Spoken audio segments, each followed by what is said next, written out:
मी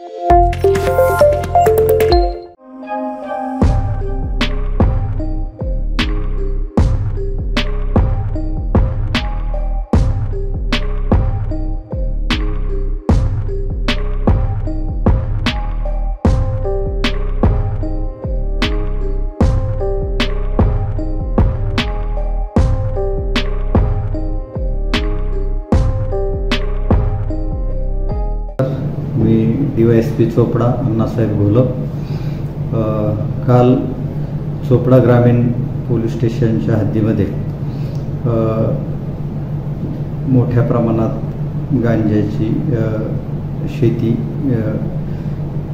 चालू होती, ती त्याच्यावर छापा टाकून ते पकडलेलं आहे। साधारण मालापूर डॅम या परिसरामध्ये अतिशय दुर्गम भागामध्ये तुरीच्या पिकामध्ये गांजाची लागवड केली होती। आम्हाला त्यामध्ये 750 किलो ओली गांजाची झाडं, जवळपास त्याची आत्ताच्या बाजारभावाने किंमत 45 लाख रुपये आहे, ती आम्हाला मिळालेली आहे। चोपडा ग्रामीण पोलीस स्टेशनच्या पोलीस निरीक्षक कमलाकर मॅडम आणि त्यांची टीम, त्यामध्ये शशिकांत पारधी, किशोर माळी, विशाल पाटील, चेतन महाजन, दीपक शिंदे हे त्या बीटला काम करणारे आमचा पोलीस स्टाफ आहे। यांना कुणकुण अशी होती की या परिसरात दुर्गम भागामध्ये गांजाची लागवड इतर पिकामध्ये केली जाते, त्याप्रमाणे ह्या लोकांनी मेहनत घेऊन गोपनीय माहिती काढली आणि देडियापाडा जवळ रुमाल्या पावरा याच्या शेतामध्ये ही आम्हाला गांजाची लागवड केलेली काल दिसून आली। त्या ठिकाणी छापा मारलेला आहे।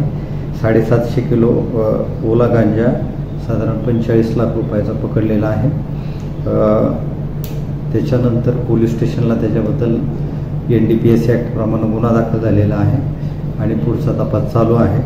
संबंधित जो आरोपी आहे तो छापा मारायला पोलीस आले, त्याची चाहूल लागताच तो पळून गेलेला आहे। त्याला सुद्धा अटक करण्यासाठी आम्ही पथक पाठवलेलं आहे आणि लवकरच त्याला पण अटक करतोय। सर, नवाडमध्ये हे जे गांजाची शेती करण्याचा आता वारंवार घटना होत आहे, तर याच्यावर काही कायमस्वरूपी आपण काही कारवाई करणार आहे, यासाठी काही नवीन नियोजन वगैरे आहे का आपलं?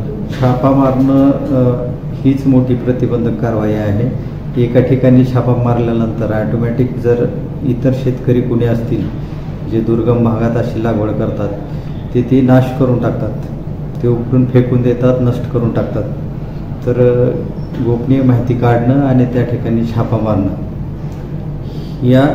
या गोष्टी यापुढेही केल्या जातील आणि अशी बेकायदेशीर गांजाची शेती हे कुणी करणार नाही, यासाठी प्रयत्न केले जातील।